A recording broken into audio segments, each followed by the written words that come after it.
In the antediluvian era, before the flood, before recorded kingdoms, an event was said to occur at a specific mountain. The official explanation was simple. It was a myth, a symbolic story about human corruption. But one detail never made sense. Myths don't preserve location, they don't name mountains, and they don't survive across hostile cultures unless something real anchored them. And once you notice it, you can't unsee it. Why was Mount Hermon remembered when so much else was erased? History didn't disappear. It was rewritten. This is the broken truth.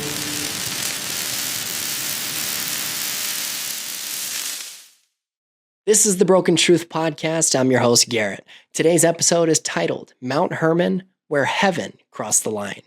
This is not about proving a theory. It's about examining a story that was declared symbolic, filtered through doctrine, and quietly sidelined, and asking, what happens when the questions don't go away? Because tonight's question isn't small. What really happened when the Watchers descended? And why was that location remembered long after the story was supposedly erased? If you ask most people, especially in modern Western religious culture, what Genesis 6 is about, they'll give you a clean, controlled answer.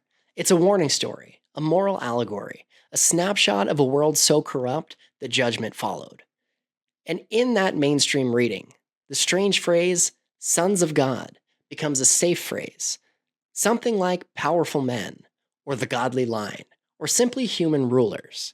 The point becomes ethical, not cosmic. This is what the public is told. The event summary goes like this. Ancient texts describe divine beings interacting improperly with humanity, and later traditions interpret that as metaphor. Over time, canon and doctrine frame the account as non-literal, and the dangerous parts are treated as interpretive errors, poetic exaggeration, or ancient superstition. The key institutions involved in this official explanation aren't a single agency the way they'd be in a modern cover-up story. They're a network. Canon formation, theological authority, institutional doctrine, and modern academic scholarship. So the official cause or explanation becomes a pipeline. Ancient myth to oral tradition to symbolic scripture, and finally, doctrinal clarification. And then the file is stamped, explained. Why does it sound reasonable? Because the modern mind has been trained to mistrust the ancient mind. We assume that ancient people encoded philosophy as myth because they lacked modern categories. We assume the supernatural language is symbolic because that's safer. Safer for doctrine, safer for credibility, and safer for stability. And treating it as metaphor does something else too. It removes responsibility, it removes geography, and it removes consequence. A metaphor can't be investigated. A metaphor can't be located, and a metaphor can't leave a footprint. That's the official narrative. Nothing to see here, only a lesson. But then we run into the fracture. To give you some expanded historical context, we have the Second Temple worldview, geography, and why Mount Hermon wasn't random. To understand why Mount Hermon refuses to disappear from the record, we have to step back into a world that did not think the way we do. Modern readers approach ancient texts with assumptions shaped by science, secularism, and post-Enlightenment categories. Ancient writers did not separate the world into natural and supernatural. They experienced reality as layered, visible and invisible, human and divine, earthly and cosmic, interacting constantly. In the ancient Near East, geography mattered because space itself was symbolic. Mountains were not just high ground, they were thresholds. Places where the boundary between realms was believed too thin. That worldview is not unique to Israel. It appears across Mesopotamian, Canaanite, and later Greco-Roman traditions. Mountains were meeting points, places of divine assembly, revelation, judgment, and covenant. And Mount Hermon fits that pattern with unsettling precision. The world of Genesis was not a closed system. When Genesis was written, or more accurately, compiled, it emerged from a cultural environment that assumed a populated unseen realm, not metaphorical forces, beings, authorities, and hierarchies. This is where the phrase sons of God, would have raised eyebrows for an ancient audience. In the ancient worldview, that phrase referred to members of divine council, a structured hierarchy of non-human intelligences tasked with oversight. That worldview survives most clearly in the Hebrew Bible itself, even after later theology tried to smooth it out. The problem is not that Genesis 6 is vague. The problem is that later readers became uncomfortable with its clarity. The Second Temple Judaism didn't see this as a metaphor. Between roughly 500 BCE and 70 CE, the Second Temple period, Jewish thinkers did not treat the Watcher's story as symbolic. They treated it as historical theology. Texts from this era expand Genesis 6 rather than minimize it.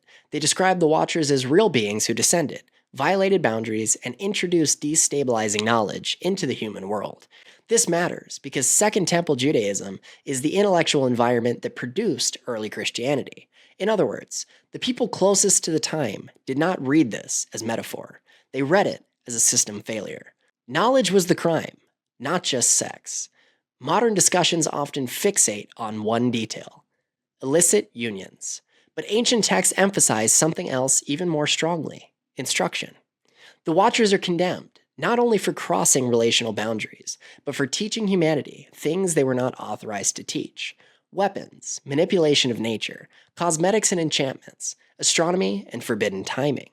In the ancient mind, knowledge is not morally neutral. Knowledge changes power dynamics. This is why the story isn't framed as romance gone wrong. It's framed as a breach of governance. And governance always implies jurisdiction, which brings us back to geography. Why Mount Hermon?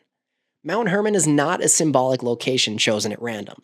It is the highest mountain in the region, snow-capped, dominant, visible for miles. But more importantly, it sits at a cultural fault line. Hermon marks the northern boundary of ancient Israelite consciousness. Beyond it lay foreign powers, foreign gods, and contested territory. In ancient thought, borders mattered. They weren't just political, they were spiritual. And Hermon was a border mountain. That makes it the perfect place, symbolically and narratively, for a boundary violation. But symbolism alone doesn't explain why the name persisted.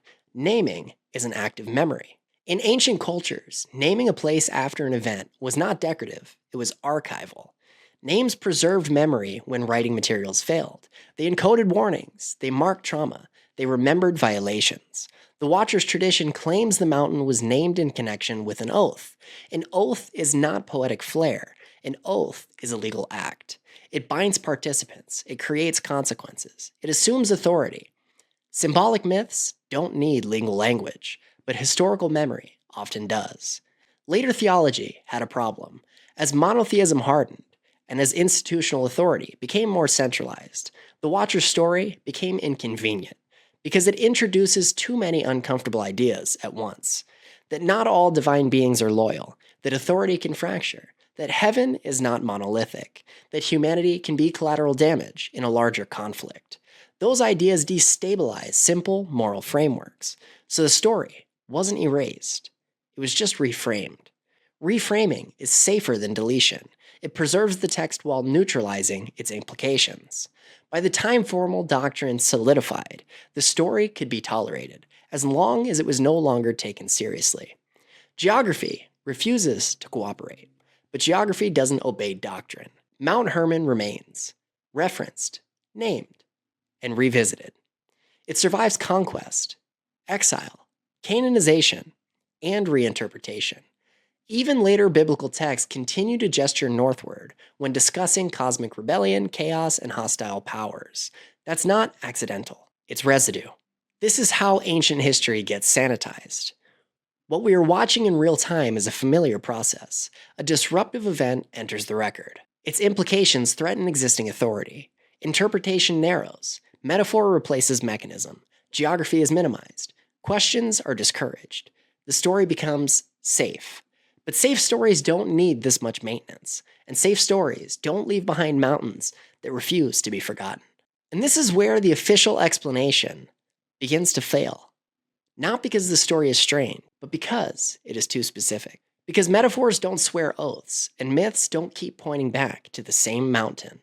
And that brings us to the fracture point. There's a moment where the explanation stops holding, and it happens at the preservation of Mount Hermon itself. Because if this was purely symbolic, if it was only an allegory, why does the story keep reaching for the same anchor? Not an idea, not a parable, a mountain. In one of the most influential non-canonical texts tied to the Watchers tradition, 1st Enoch, the Watchers don't just fall. They make a decision. They coordinate. They swear. They bind themselves. And crucially, this isn't framed like myth floating in the clouds. It's framed like an operation with a location. 1st Enoch describes a group, 200, descending on the summit of Mount Hermon and naming it in connection with an oath. That's not how symbolic stories behave. Symbolic stories don't need sworn oaths with consequences. Symbolic stories don't obsess over a summit. Symbolic stories don't explain the name of a geographic feature as if they're preserving an origin. Now, we have to be careful. Naming a location doesn't automatically prove the event happened as described. Ancient literature can name places for rhetorical power. But here's the contradiction. The theological cleanup tries to strip the Watcher's narrative down to morality, while the oldest streams of the tradition keep insisting on place, oath, descent, and aftermath. The record becomes incomplete, not because we're adding speculation, but because the tradition itself shows signs of pressure, signs of discomfort, signs that someone, at some point, wanted the cosmic dimensions softened. And that's where the story changes, because once a story is linked to a place, it becomes harder to bury. Places can be revisited, places can be remembered, places can outlast the institutions trying to reframe them. Mount Hermon survives in the text like a fingerprint. Now, we move carefully. We're not here to preach a conclusion. We're here to examine the options and the costs of each option. Theory A, the symbolic interpretation. This is the mainstream position. It's supported by many theologians, seminaries, and religious institutions because it protects doctrinal stability. It keeps the story inside the boundaries of accepted theology: human sin, moral decline, divine judgment. The evidence cited is often literary. The way ancient Near Eastern texts use divine imagery, and the reality that Genesis, as we have it today, passed through the stages of compilation and editing over centuries. This view often offers several subversions. One popular strand interprets sons of God as the godly line of Seth, intermarrying with the corrupt line of Cain. Again, safe, moral, and human. And if you only read Genesis 6 in isolation, you can understand why people accept this. It's clean. It preaches well. It doesn't explode your worldview. But here's the criticism. It doesn't explain the geographic fixation. It doesn't explain why the tradition outside the Canaan carries the same structural shape: descent, oath, instruction, corruption, and judgment. And most importantly, it doesn't answer the unresolved issue. Why would symbolic stories require sworn oaths and named sites? A symbolic interpretation can explain evil grew. It struggles to explain the mountain was named because of an oath. So theory A is stable, but it may be incomplete. Theory B, the historical anomalous event.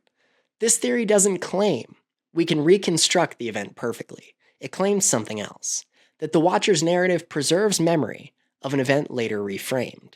In this view, the tradition isn't just poetry. It's a record, filtered, mythologized, but anchored to something that occurred strongly enough to persist. Why has this gained traction? Because across fragmented ancient traditions, you keep seeing the same motifs: heavenly beings, forbidden unions, corrupted knowledge, giants, judgment, and an ongoing consequence that bleeds into later theology.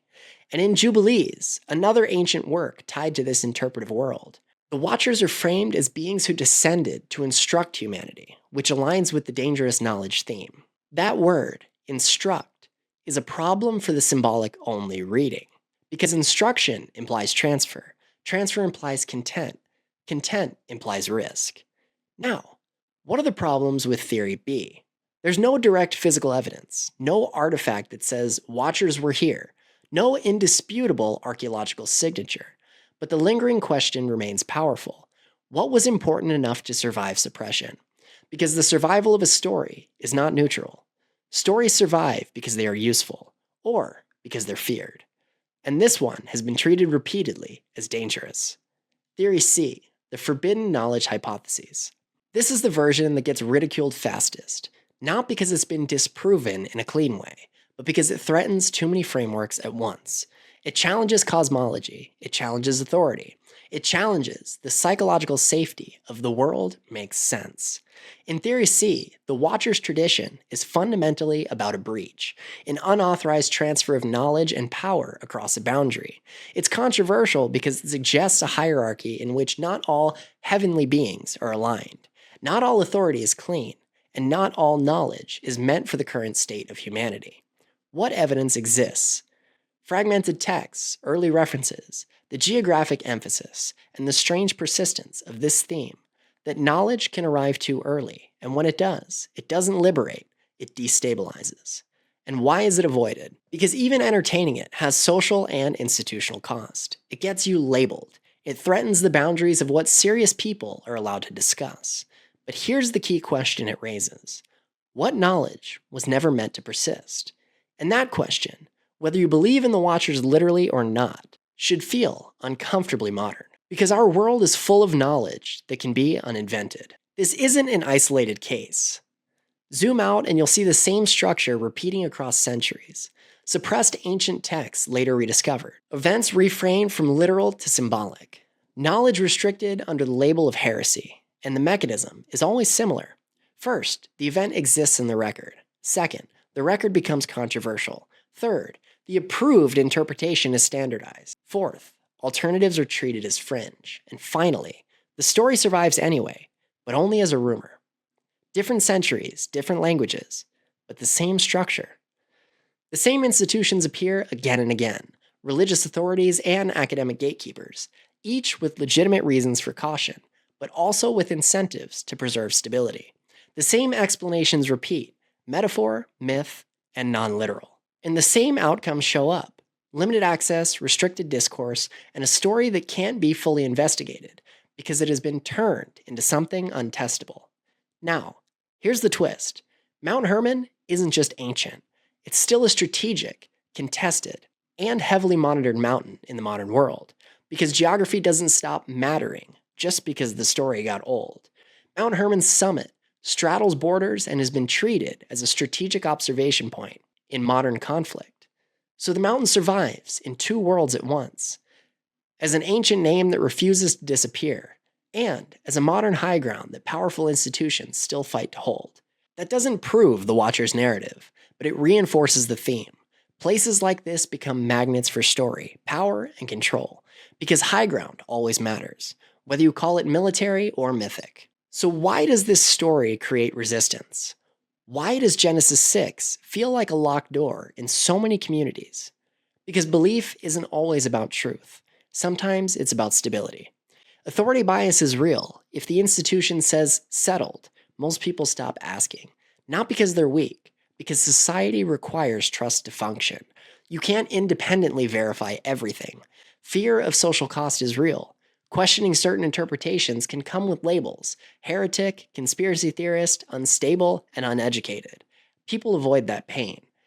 Narrative fatigue is real. Ancient stories are dismissed as irrelevant because we're drowning in modern crisis. Who has time for an old mountain? And psychological comfort may be the most powerful force of all. Metaphor feels safer than consequence. If it's a metaphor, no one is accountable. If it's a metaphor, nothing crossed the line. And if it's a metaphor, the universe is tidy. But if the story is even partially rooted in something more than metaphor, if it preserves memory of boundary violation, then it implies something darker, that higher beings can fall, that authority can fracture, that knowledge can be weaponized, and the system itself can be compromised. And human beings don't like that. We prefer a universe with clean lines. But the oldest traditions often describe a universe with contested lines, and that is exactly why Mount Hermon matters.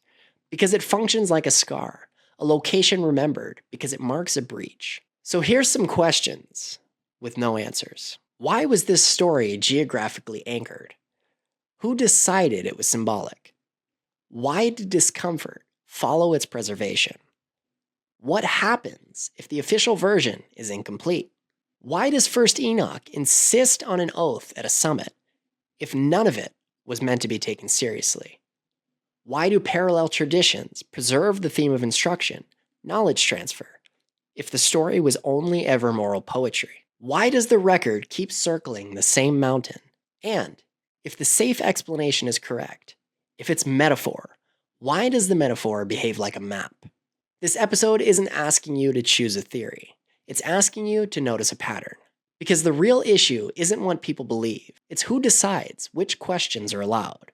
Mount Hermon is not just a mountain in a story. It's a test of how history gets domesticated, a test of how dangerous narratives get softened into harmless symbols, a test of how strange gets edited into the acceptable. And once you see the mechanism, you start seeing it everywhere. Not just in the ancient texts, in modern institutions, in modern narratives, in modern official explanations. In modern official explanations that don't quite fit the shape of the record. The documents, timelines, and sources referenced here are linked below. Read them yourself, question carefully, and we'll continue this investigation in the next episode, because the mountain was remembered, and that means somebody, somewhere, didn't want it forgotten. Thank you for listening to The Broken Truth. Be sure to follow us on whatever platform you're listening on, share this episode, leave us a 5-star review, and drop your comments below. And as always, stay awake, stay aware, and stay questioning the narrative. In a world built on hidden histories and half-truths, we've only just begun to peel back the layers. Because what you've heard tonight was never meant to be known, but you were meant to find it. If you're ready to go deeper, leave us a review, comment your thoughts, share this episode, and step inside the archives.